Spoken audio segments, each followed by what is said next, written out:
Hello once again, guys.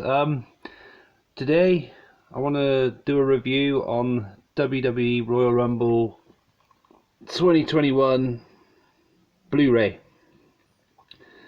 So I got this a few days ago, but I did it through the Sky Store because it worked out a better deal for me to buy it on the Sky Store and get a digital copy, which I watched, and then they send me out a copy of the Blu-ray.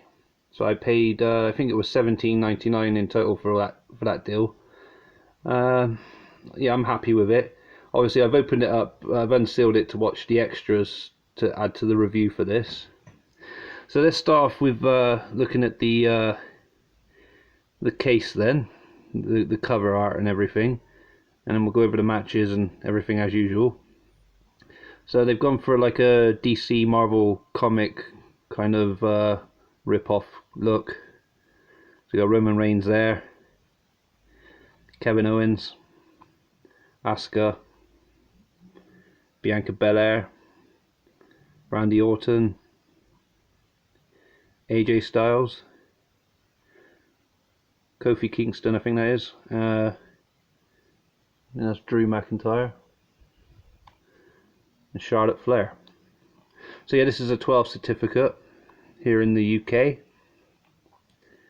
And got the countdown there as well, look on the top of the logo. It's a 3, 2, 1. Which is cool. There's a spine. Right, so just try to zoom in as much as I can for this one because the writing's very small. So when the opportunity to headline WrestleMania is on the line, it's every man and woman for themselves in WWE's most over-the-top rope free-for-all. Who will punch their ticket to the showcase of the Immortals at the end of both Royal Rumble matches? The legendary Goldberg returns to challenge Drew McIntyre for the WWE Championship. Roman Reigns looks to protect his place at the head of the table by facing off against Kevin Owens in a last man standing match. Charlotte Flair and Asuka defend the WWE Women's Tag Team Championships against Shayna Baszler and Nia Jax, plus more. So there's Drew and Goldberg in the picture there. Sasha Banks, Carmella, Kevin Owens doing what I assume is a swanton bomb on Roman Reigns. Sorry if I got the name of that move wrong. I usually get the names of moves wrong from time to time. Keeps changing. Senton bomb, swanton bomb, who knows. Bit of a spoiler there, veg. And there's is it Rhea Ripley and Bianca Belair, both hanging on for dear life not to get eliminated from the Rumble. So yeah, we have commentary in both English and German languages. Region B and C. A 4-hour, 40-minute runtime, and it's a Fremantle release again from that www.dvd.co.uk website. There's the disc. Pretty plain and boring looking, unfortunately. Oh, an advert for Elimination Chamber, available on DVD 12/4/2021, amazon.co.uk. I get confused with dates, guys, so you have to bear with me because American releases, their dates are different. It's all in reverse. So I could say, so this is the 12th of January, February, March, April. That's what it looks like. But it could be like the 4th of December, if that makes sense. It's strange how it works. But yeah, that's when that's available anyway. 12/4/2021, April. We have this advert on the back. So championship titles for fans of any era. I'd like to own a title. That'd be cool. You know, just something to put on the display on my wall at some point. WWE Euro Shop, sell those. We have the old spinner belt there with Cena in the middle. the current WWE Championship held by Drew McIntyre. That's pictured. And Stone Cold Steve Austin with the old winged eagle kind of WWE World Heavyweight Championship. And he had a custom one as well, I remember, didn't he? Smoking Skull. And then everyone else that became popular tried to get their own, like John Cena, Jeff Hardy, I think he done one in TNA, and The Rock done the not Smoking Skull, sorry, beg your pardon, Brahma Bull. Yeah, anyway, enough of me nattering on. Let's get down to the matches then. Right, so I'll start with the extras first, because I always miss them out until last. I watched the kickoff show, women's tag team title, so Asuka and Charlotte Flair against Baszler and Nia Jax. It was an okay match. It did drag for a bit. Not a bad one. Tamina against Natalia from WWE backstage as an extra. Drew McIntyre against Keith Lee for the WWE Championship from January the 4th Raw, which was a good match, and I did enjoy watching that one. And we had the Roman Reigns and Adam Pearce contract signing from SmackDown as another extra as well. Right, so let's get down to the matches finally. Sorry. Drew McIntyre against Goldberg opened up the show properly, from the main show. It was a short match. It was okay. I didn't mind it, but I'm thinking now Goldberg should call it a day. It's just, yeah, he's not the same as he used to be. Obviously he's older now, but he needs to call it a day, I think. Sasha Banks against Carmella was very good. The right person won, I think. Bad Bunny performed while Booker T stood like a statue. The song was called Booker T, so it's about Booker T, obviously. It wasn't my kind of stuff, but I do like this guy's name though, Bad Bunny. Laugh out loud. 30 women's Royal Rumble match was next. Right, I might have to spoil it a little bit, I guess, to talk about it in depth. I liked Bayley's attire. It was nice. It suited her. I like her look, how she was in this.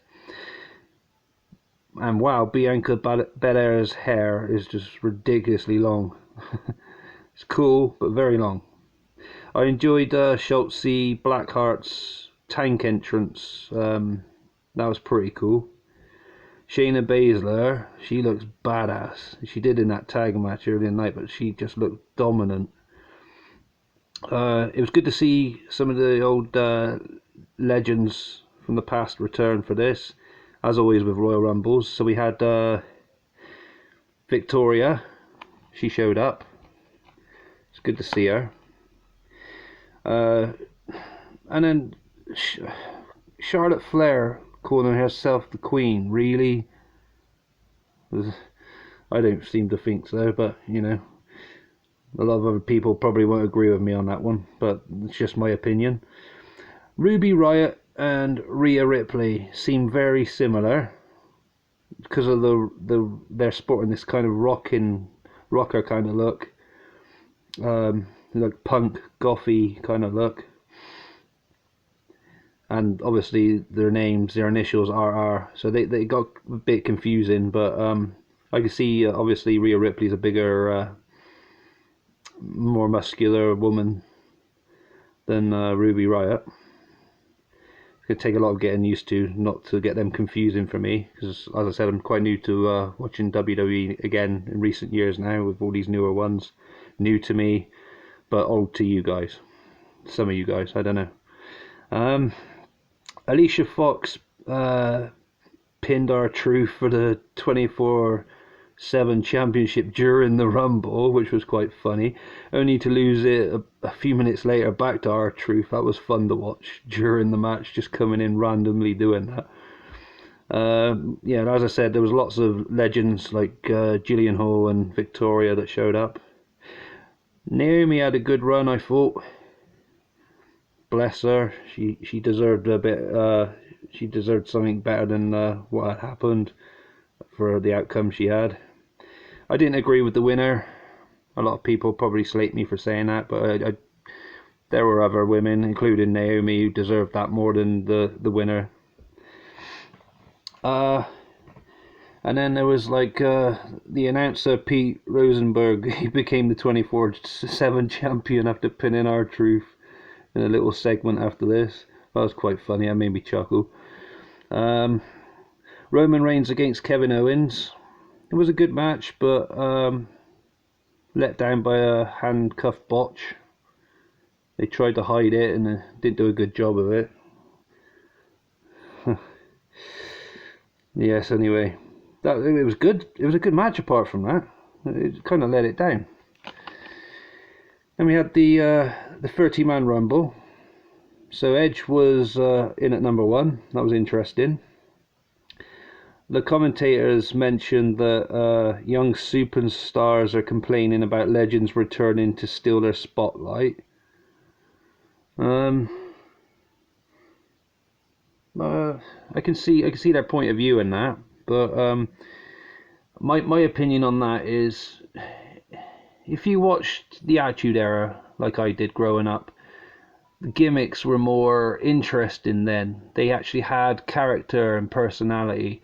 Now they've just got to use they choose to use their real name or whatever, and then you know, just got to rely on their moves and their finishing move and their mic skills and that. They don't have no... how do I put it? Like, let's give an example. Like Kane or Undertaker, you know. They had like a background story to go with them. So it made them more interesting. But that's just my opinion. I think that's why a lot of the fans aren't taken to these younger ones than they do with the legends. Maybe not. Who knows? Anyway, Damien Priest, he seemed interesting. It was he had a good run. It was good.